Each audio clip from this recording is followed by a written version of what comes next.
Esta sesión es auspiciada por IJ Dance Repair. Si tu auto tiene abolladuras o pequeños golpes, tenemos la solución con nuestro sistema PDR. Reparamos las abolladuras sin necesidad de pintar, manteniendo la pintura original de fábrica y el valor de tu vehículo. Rápido, preciso y sin alterar la originalidad de tu carro. IJ Dance Repair, especialistas en devolverle la perfección a tu auto como si nada hubiera pasado. Comunícate al 787-743-2365. IJ Dance Repair.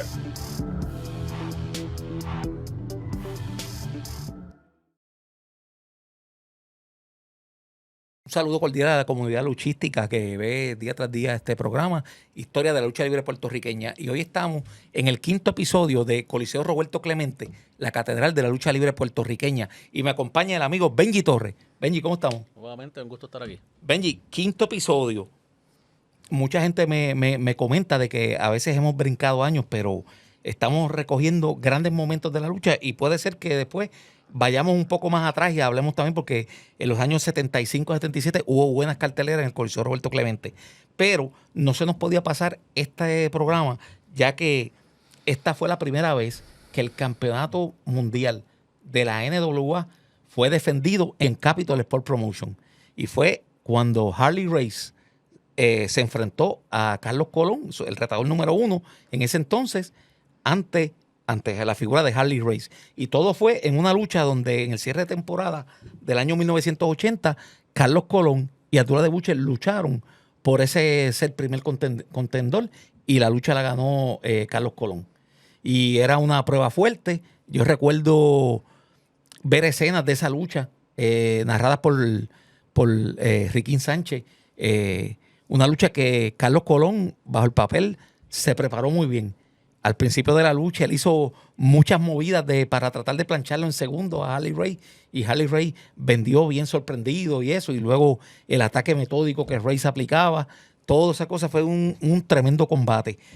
Háblame un poco de Harley Race. Dato interesante ese que diste de la primera vez que el campeonato mundial se defendía.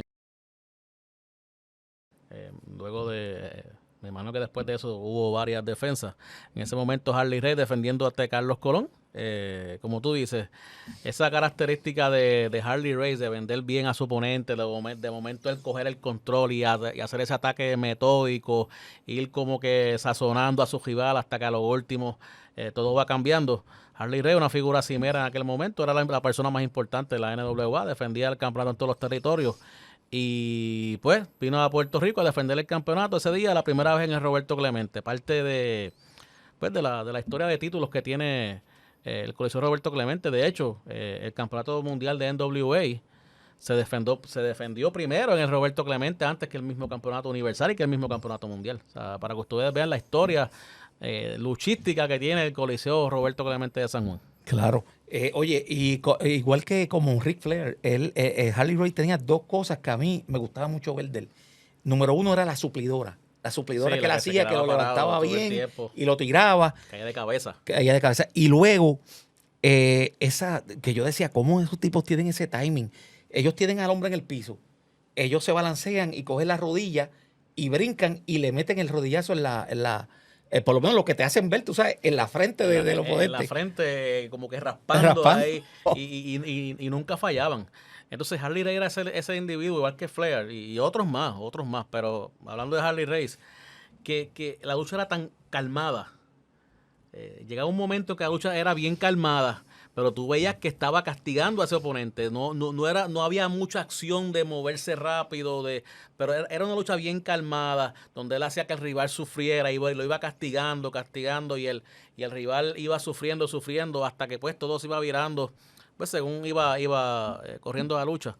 Pero, wow, Carlos Colón contra Harley Race, podemos usar la historia de ambos. Coliseo Roberto Clemente. En ese momento Carlos Colón era el retador, todavía pues faltaba un tiempito para la creación del campeonato universal. Y lo más importante del dato era que era por el campeonato mundial de la NWA, señores. Eso es así. Que importante. Y en ese encuentro, ¿verdad? Todo Puerto Rico, eso estuvo lleno. Estaba pendiente a si Carlos se convertía en campeón mundial, porque si algo hizo muy bien la Capital Sport Promotion fue darle muy buena promoción a ese evento. Sí. A ese evento de que todo el mundo hablaba, en el periódico El Vocero había muchos reseñas de Harley Race, de la cartelera. La lucha, yo recuerdo que Carlos estaba por derrotar a Harley Race, y de repente sale esta figura que estaba tirándole y dándole dulce a los niños, el Santa Claus, y resultó ser que Santa Claus era Dirty Dutch Mantel, y que entra y le estropea le estropea la fiesta al pueblo de Puerto Rico el Día de Reyes, un Día de Reyes. Yo me imagino cómo era la fanaticada en Puerto Rico. Yo no me quiero imaginar cómo la policía tuvo que escoltar a ese hombre hasta que saliera, porque por menos cosas la fanaticada hacía un montón de bulla. Y de eso se habla todavía. Ahora mismo hay un muchacho, no recuerdo el nombre, lo sigo, pero de verdad que no recuerdo el nombre ahora. Un muchacho británico. Tiene una página con Dutch Mantel. Ok. Todas las semanas actualmente. Y hace como 2 semanas atrás estaban hablando de situaciones de Puerto Rico, y esa fue la primera que Dutch Mantel mencionó. La mencionó su presencia con Frankie Lane y todo eso. Pero la primera que él mencionó fue cuando él subió al ring de Santa Claus y dijo tuvo que ser escoltado. Trajeron un vehículo de la fuerza de choque según dijo Dutch Mantel, lo entraron por una parte que estaba cejada del Coliseo. Me imagino que es la parte pues y ahí metieron el vehículo para poderlo sacar de lo peligroso que era la situación en ese momento. Entonces, usted se imagina 9,000 personas en Roberto Clemente queriendo acabar con una persona. Y no era para menos, porque tú sabes que aquí la fanaticada compraba, porque es que en esa época los luchadores eran muy veraces. Entonces, lo que y uno creía lo que estaba sucediendo. Y tú decir, le estropeó el gozo de hombre ser campeón mundial aquí en Puerto Rico. O sea, eso hay que matarlo. Y daba mucha veracidad, porque eso que pasaba en ese momento, esa situación negativa, el periódico la reseñaba. Claro. Entonces, tú estás viendo un periódico que es algo real, que te da noticias, y ver eso en el evento deportivo, pues te da la realidad y la veracidad de la situación, y pues te creaba la expectativa para los próximos eventos. Sí. Oye, y como si fuese poco, ¿verdad? La cartelera estuvo menos luchas, pero más luchadores, ya que hubo una batalla campal de 14 luchadores con, ¿verdad?, un premio metálico de $5,000 al ganador. Y mira de los luchadores que estuvieron ahí. Wow. Mighty Eagle, el Invader, el Gran Apolo, Maravilla, José Miguel Pérez, Víctor Jovica, Johnny Rivera, el Sucio Dutch Mantel, Danny Condrey, Buck Rowley, Luke Williams, Butch Miller, Mr. Onita y The Destroyer. Sí, para los que, pues, de esta generación, Danny Condrey nada más y nada menos que el Honky Tonk Man. El Honky Tonk Man. Hall of Fame.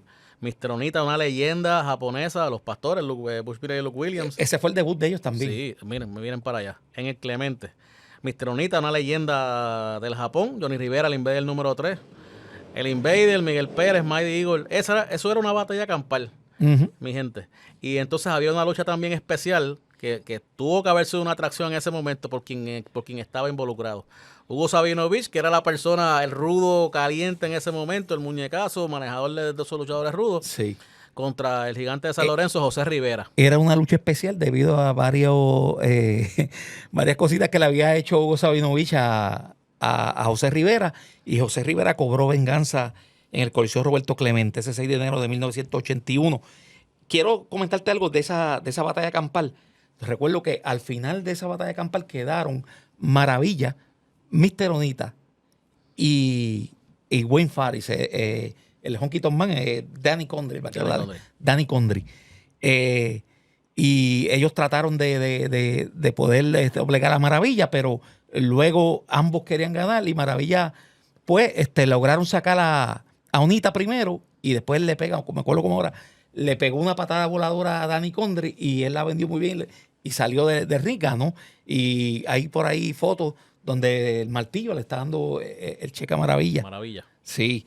Y datos, la fecha de esa cartelera, enero 6, un día de Reyes, era tradición era tradición. Capitol Sport Promotion celebrar siempre el día de Reyes en el Coliseo Roberto Clemente, no importa si cayera lunes, martes, día de Reyes sin fallar. Claro. Igual que también lo hacían mucho para Acción de Gracias. En Acción de Gracias. También era bastante usual que WWC Capitol en aquel momento fuera al Coliseo Roberto Clemente. Era su casa para esos eventos. Sí. Hubo también una lucha en pareja donde por los campeonatos de Norteamérica donde el Invader y Mighty Eagle, que Mighty Eagle aquí era una atracción especial para los niños. La fanaticada lo quería mucho. Se enfrentaron a Dodge Mantel y a Danny Condry.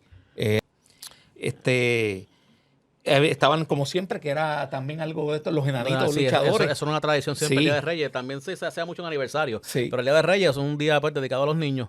Los enanitos, Haiti Kid y Carolina Kid. Me imagino que serán de las primeras luchas de la cartelera. Exactamente. Aunque hubo tres encuentros más, pero no sabemos. Oye, el legado de ese hombre, de Harley Race, aquí en Puerto Rico, igual que como los grandes campeones, Ric Flair, Jack Briscoe. Jack Briscoe no lo vimos mucho aquí en Capitol, pero sí venía regularmente cuando estaba la LNG. Sí, cuando estaba la LNG. Sí. Y los Briscoe tuvieron títulos aquí ambos. Los de Norteamérica en pareja, sí. Exacto, aunque iban y venían. Sí. Harley Race.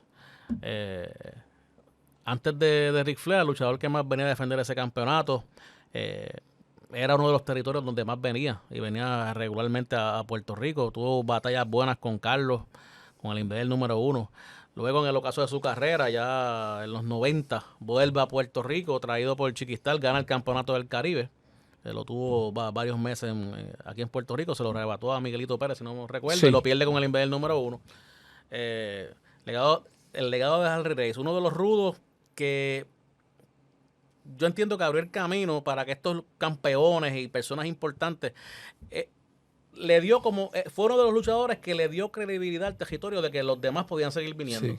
Porque sí, hubo luchadores que venían y hacían su trabajo y se iban. Pero él siempre se mantenía viniendo, siendo en aquel momento el campeón más importante, porque el campeón mundial de NWA era el campeón más importante que había a nivel mundial. Claro. Y él venía a Puerto Rico y defendía el campeonato, e incluso tuvo luchas no titulares en Puerto Rico también. Y eso yo creo que fue parte de lo que contribuyó a que los otros luchadores de ese mismo estatus siguieran viniendo a Puerto Rico. Sí. Oye, y deberíamos, más tarde tengo un proyectito, porque me he fijado en algunas revistas que he visto, a veces mencionamos las primeras 3 luchas que tuvieron Harley Race y Carlos Colón, pero hasta en el año 1984, Harley Race estuvo luchando contra Carlos Colón en batallas grandes. Y voy a hacer ese estudio de cuántas luchas se enfrentaron ellos dos aquí en Puerto Rico, por lo menos las que constan que están validadas por alguna revista o alguien, ¿verdad?, que haya reseñado sobre esa historia. Sí. Benji, gracias por estar nuevamente aquí conmigo. Este ha sido el programa 5 y vamos pronto para el programa 6, que va a ser muy interesante. Sí. Fanaticada de la lucha libre, como les decimos, compartan todos estos contenidos históricos audiovisuales a través de sus redes sociales. Estamos en Historia de la Lucha Libre Puertorriqueña en Facebook, Museo Historia de la Lucha Libre Puertorriqueña estamos en Historia de la Lucha Libre en YouTube y Museo Historia de la Lucha Libre Puertorriqueña en Facebook. En Instagram, Historia de la Lucha Libre _PR. Este es tu amigo Javier, Benji Torres, y tenemos a El Pulpo, que es un verdadero pulpo en cámaras y controles. Llévatelo, Pulpo.